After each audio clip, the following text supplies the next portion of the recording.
Salut à tous! Bienvenue dans cette nouvelle vidéo dans laquelle je réponds à vos questions et je fais une petite balade nature avec mon loulou. Malheureusement, le lendemain, rien ne se passe comme prévu parce que je rencontre un problème sur un spot. Je vous laisse découvrir tout ça dans cette vidéo. N'oublie pas le pouce bleu, le commentaire et à s'abonner sur Instagram Annabelle la Coccinelle. Salut salut! Bon, là Dan m'a prêté sa tasse. Une petite tasse que Dan avait reçue à la Coxy Rencontre de la part de Didier. Donc c'était vraiment un super cadeau. Donc là je me suis fait un petit café tranquillou. Tiens, qu'est-ce que c'est que ça? Ah ouais, il doit avoir un double fond cette tasse. Entre temps, je ne vous ai pas dit, mais j'ai reçu un courrier de Sybille qui m'a écrit une petite lettre, vraiment super gentille de sa part. Donc une petite lettre qui fait vraiment très plaisir à lire, hein. Elle m'invite chez elle, tout ça, vraiment super cool. Et elle m'a posé aussi des questions, donc je vais en profiter dans cette vidéo pour y répondre, hein. Donc la première question c'est: est-ce que je vais travailler cet hiver? Alors il faut savoir que actuellement je suis en train de chercher un emploi. J'épluche un petit peu tous les sites d'intérim, Pôle emploi ou autre, mais c'est vrai que je préférerais quand même un contrat d'un mois ou deux pour pouvoir être libre au mois de décembre. Et au mois de décembre j'adore parce que c'est l'ambiance Noël, c'est les décorations, c'est les petits marchés, les choses comme ça. Et j'aime bien à cette période partir en Alsace. Donc bah voilà, j'aimerais bien être libre pour pouvoir repartir là-bas et profiter un petit peu. Comment je m'occupe dans le camping-car quand il pleut fort par exemple? Il faut savoir que là ça fait 2 jours qu'il pleut, hein. Donc c'est vrai que là c'était un petit peu l'ennui. Quand il pleut vraiment beaucoup, c'est en mode câlin avec Nani, hein. Nani aussi profite des jours de pluie, il aime bien les papouilles, les doudous, les choses comme ça. Après bah, je fais mes montages, je suis sur Candy Crush, hein. Oui, en 2020 il y a encore des gens qui passent leur temps sur Candy Crush. Je lis un petit peu mais moins en ce moment. Sinon je fais du rangement, je bouine, enfin je trouve toujours quelque chose à faire, même si c'est vrai qu'au bout d'un moment on s'ennuie un petit peu, hein, parce qu'une journée ça va, 2 journées passent encore, mais 3 jours c'est l'emmerde totale, hein, clairement. Sybille me demande aussi si je vais installer des panneaux solaires. Alors la réponse est non. En fait je me suis renseignée un petit peu, mais au final bah, pour l'instant ma batterie secondaire me suffit. Voilà, je branche un convertisseur dessus. Peut-être que je prendrai le temps de faire une vidéo là-dessus, hein, si ça peut peut-être vous intéresser, de savoir comment je me débrouille électriquement parlant dans mon camping-car. Donc dites-moi dans les commentaires, hein, si le sujet pourrait vous intéresser. Mais sinon pour le moment pas de projet de panneaux solaires, juste mon convertisseur. Elle me demande aussi comment je charge mon téléphone. Alors je le branche, j'ai une petite prise USB, je vais vous montrer ça. Voilà, une petite prise USB comme ça que Dan m'a installée et qui est reliée directement à ma batterie auxiliaire en fait. Sinon, et on peut le voir d'ici, mon téléphone est justement en train de recharger sur mon autoradio. Voilà, autoradio qui est branché à la batterie principale. Donc je jongle un petit peu entre les deux selon si je roule beaucoup ou pas. Et donc la dernière question c'est: est-ce que j'utilise un filtre qui permet de filtrer l'eau peu importe là où je suis? Alors j'utilise pas du tout ça.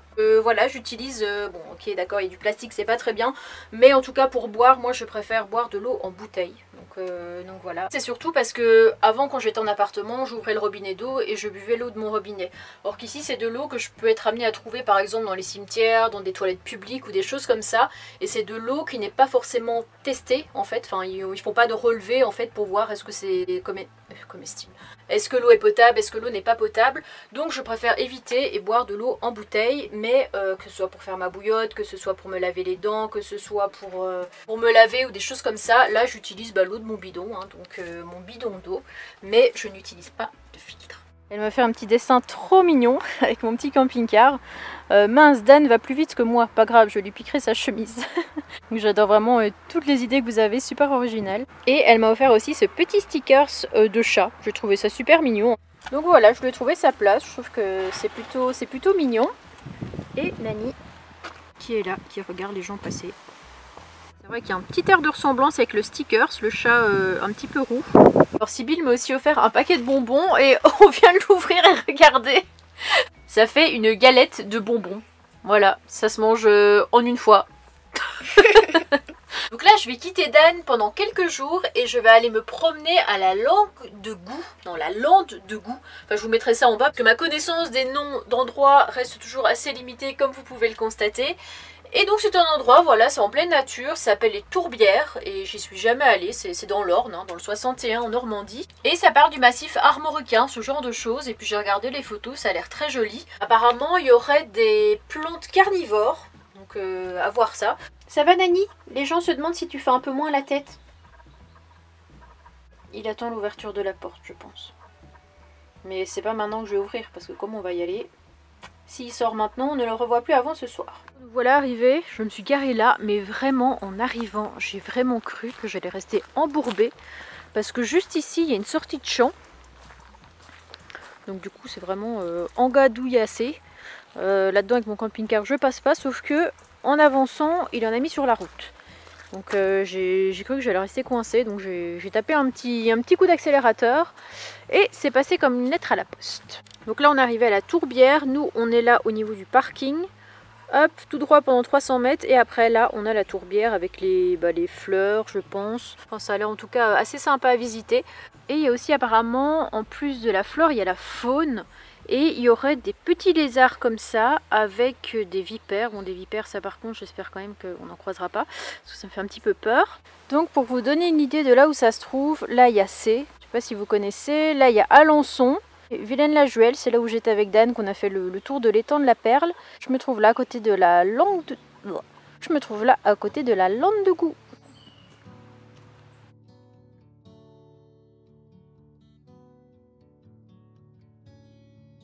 Ah, il bouge sa patte, je le vois.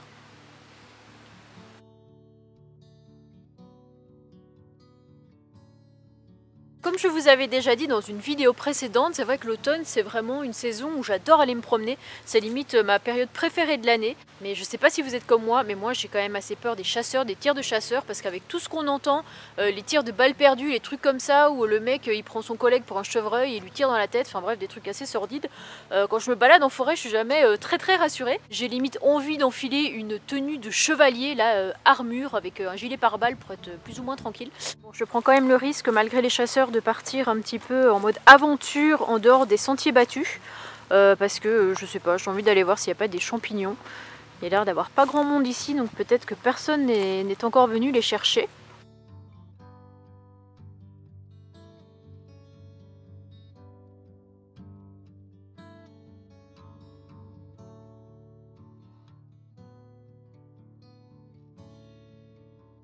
Par contre, il n'y a pas l'air d'avoir beaucoup de champignons. Là, on est en train de regarder surtout au niveau des pieds des arbres.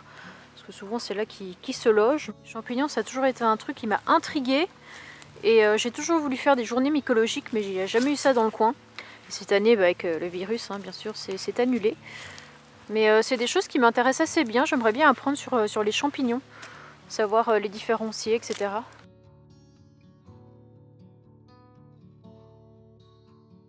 Donc j'ai regardé un peu sur internet parce que ça me faisait penser à une veste de loup. Et en tapant veste de loup, j'ai trouvé ça. Cléroderma nicitrium. Citrinum. Voilà. En tout cas, ça ressemble tout à fait à celui que j'ai trouvé. Donc c'est plutôt cool. J'ai réussi à l'identifier. Allez, repartons vers des chemins sûrs. Bon, c'est sous la pluie que nous arrivons. Et en plus avec ce magnifique panneau qui nous indique réserve de chasse. Pas très rassurant. Et qu'est-ce que ça raconte ici? Ouais, en gros ça nous dit que du coup l'État finance des travaux de restauration écologique. En plus il commence vraiment à pleuvoir, ça c'est un petit peu embêtant. Mais que serait la Normandie sans pluie? À mon avis, pas grand chose.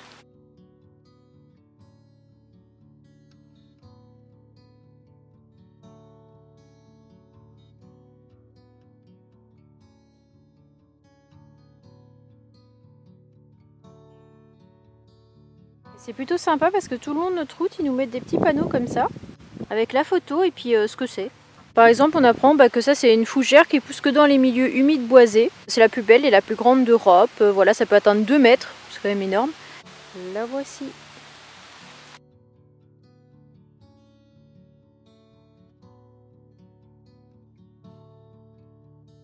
Hop, ici on a de la bruyère. Et puis bruyère des marais. Parce qu'en fait, on dirait pas comme ça. Là, on le voit pas, mais tout à l'heure, on a marché sur un petit truc en bois. Et en fait, sur les côtés, en fait, c'était de l'eau. C'était des marais. Alors ici, je sais pas s'il y en a aussi. Je ne pense pas. Je pense que ça, c'est plutôt des landes. Et du coup, ça, c'est la bruyère. Voilà.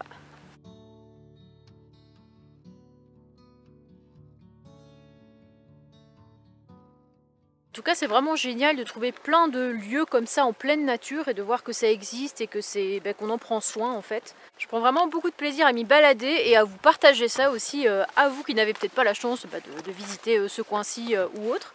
Et j'en profite pour répondre à une petite question qui revient assez souvent, c'est est-ce que je compte voyager qu'en France ?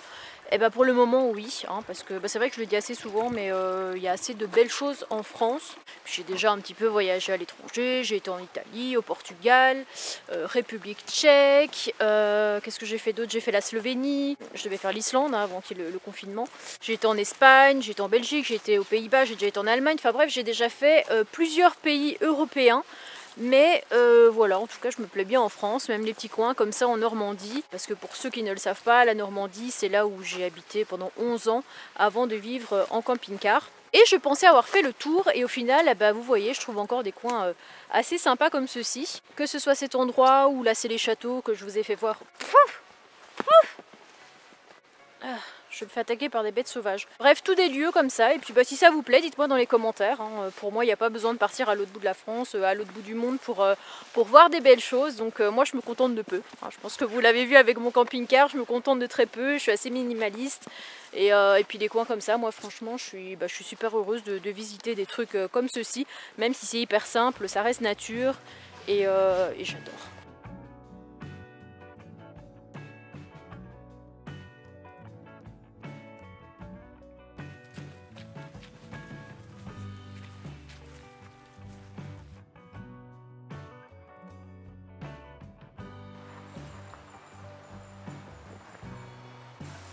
Cette fois, on en a trouvé une vivante.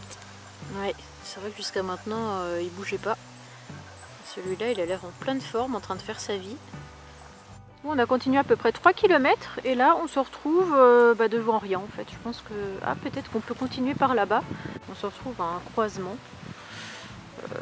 Gauche, droite. Finalement, on a bien marché aujourd'hui et je pense qu'on a juste une envie, c'est de se poser et de boire un bon chocolat chaud. Alors, je vous dis à demain. Salut, salut! Bonjour les amis. Alors oui, je ne suis plus sur le spot d'hier, je devais y dormir. Lui, je sais pas du tout comment il va faire demi-tour, là, faut vraiment qu'on m'explique. Oh, il va tomber dans le trou. Ça va, il va s'en sortir, il s'y connaît, ça se voit, il maîtrise.